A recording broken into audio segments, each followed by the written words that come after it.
Hello and welcome to another episode of a Brothers Creed podcast where we talk about motivation, experiences, and we explore the world around us. We're the Thomas Brothers, and I'm Jared. And I'm Ethan. And today we are starting a new chapter of our podcast where we will be doing weekly CREDO episodes. These will be small, kind of bite-sized episodes which explore some of the foundational pillars of our personal creeds and what we think some of the pillars of creeds should be, things that we're developing, that we're continuing to get better and better at, as well as things that we think that you could add to your own personal creed. And so, like we said, these will be smaller episodes you can listen to quickly and get a ton out of. So today we're going to be talking about respect. All right, let's dive in.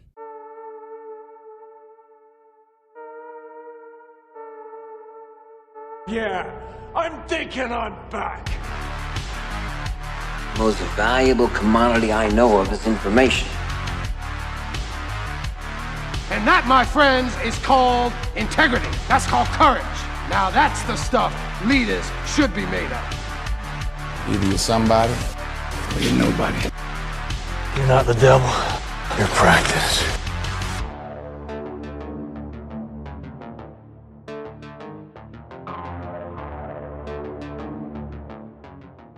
So, respect is an interesting pillar to any creed. I think it's important to respect.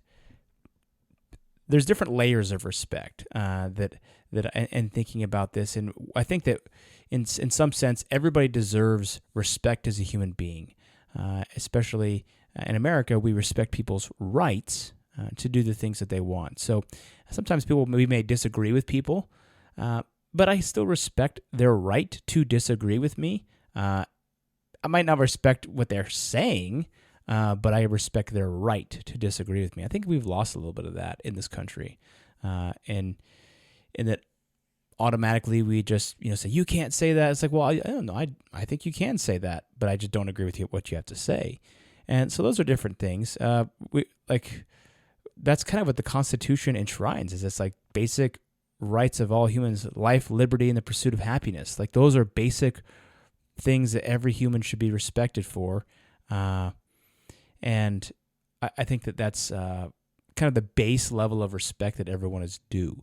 When we talk about higher levels of respect, I think you need to be much more discerning about how you respect people and who you respect. I think we live in a world that can be often very fake. We have some of these influencers out there that will claim to be one thing. Oh, I've only eaten liver for the past 10 years of my life, and this is how jacked I am. And you're like, oh man, I respect that guy so much. And you can get jacked like this too if you eat raw monkey testicles. Oh yeah, all you got to eat is just raw beef liver, and here's a video of me doing that. And it's like, okay, but obviously there's a lot of people that are trying to do that, trying to get respect, but really it's fake. What was it, Ty Lopez? Like his whole thing at the beginning was just a facade to try to get, he rented cars and rented books and rented Airbnb houses so that he could look super wealthy, so that it would look like he's super credible. So I think that you have to be very careful where you place your respect. Because there's a lot of artificial influencers out there.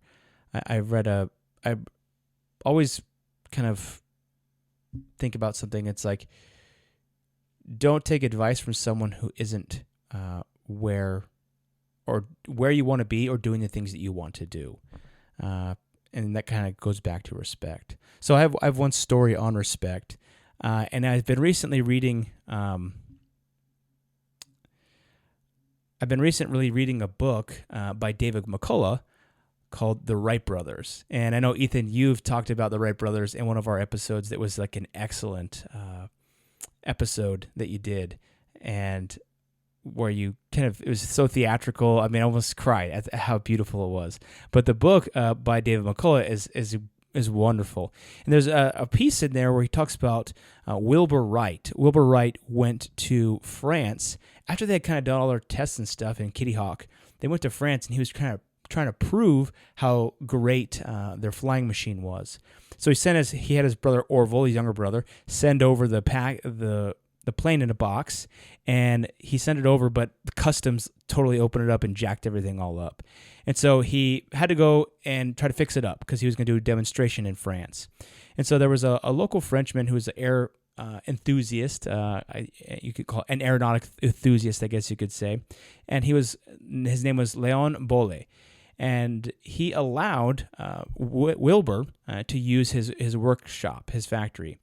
And when Wilbur went in there, he really gained the respect of all of these workmen in those factories. At that time, there was kind of this really class divide between the workmen and then like the managers or like the aristocrats.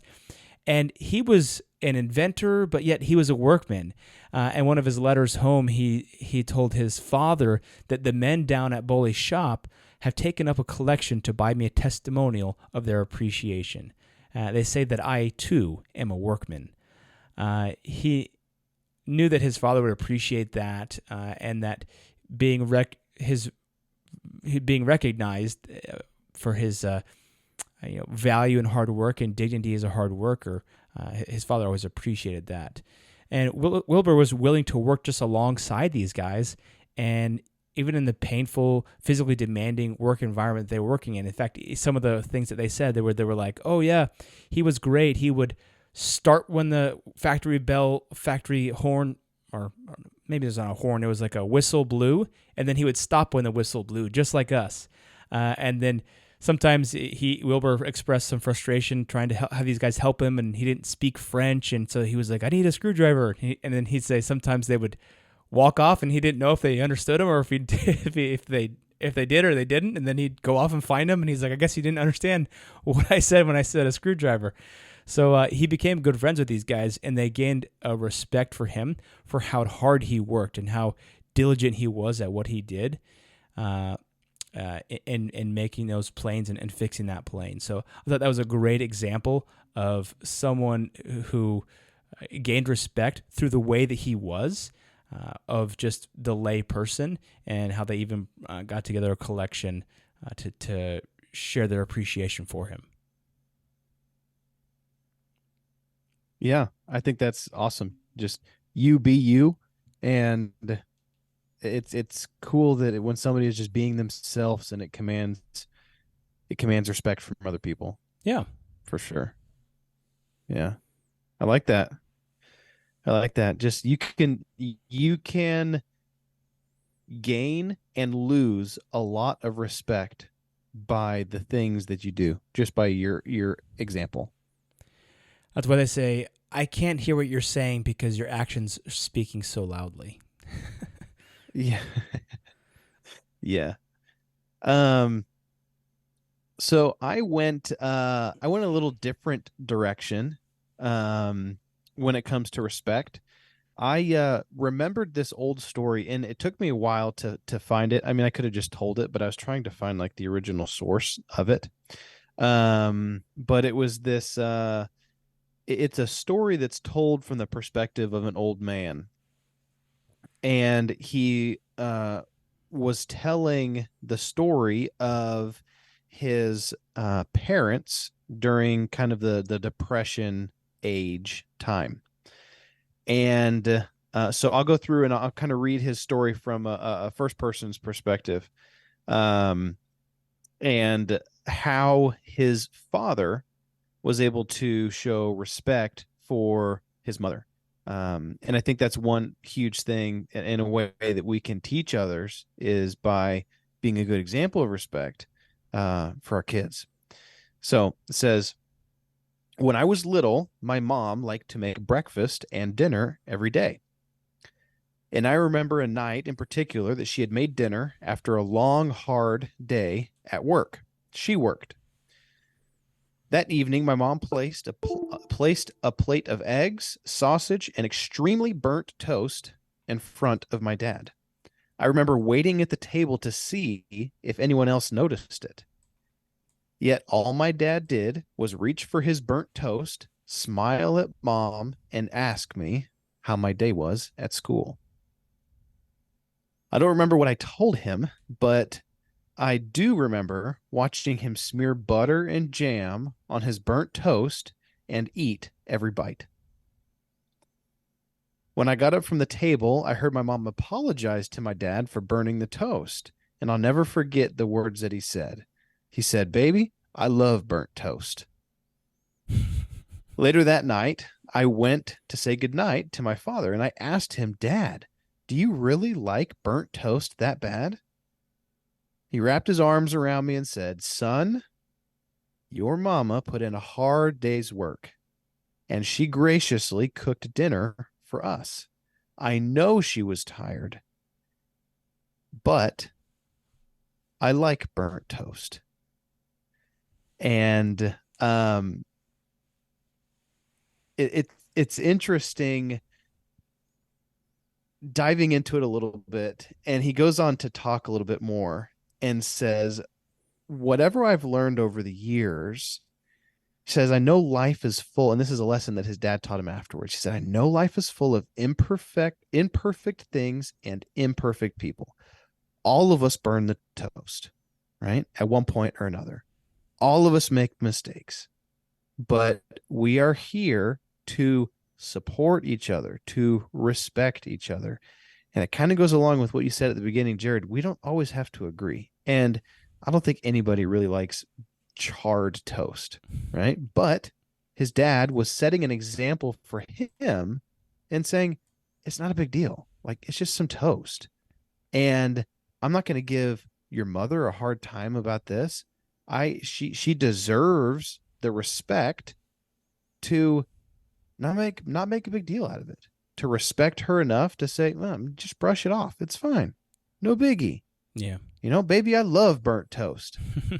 And so that to me was a story that was just like, how do I treat others, especially around other people? He could have said, you burn my toast, or go make me another one, woman, or whatever else. Right.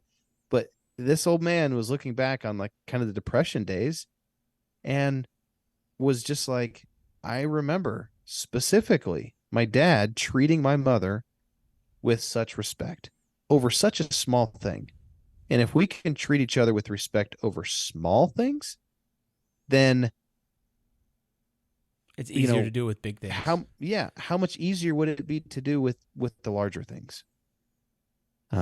So that's what I kind of thought about when I thought respect, right? But almost, putting others before yourself to a certain extent. And, even if someone's opinions are different than ours, or if they mess up or whatever else it might be, to kind of respect the person they are, and that they are on a journey as well. We are all on a journey together. Now I think, there can be a loss of respect if, I don't know, actions are not corrected, or, things are done purposefully to harm others. Right. But it was just a good lesson to me for my own children, is how am I showing respect to their mother, and how am I showing respect to them so that they can see me treat, other siblings and them with respect as well.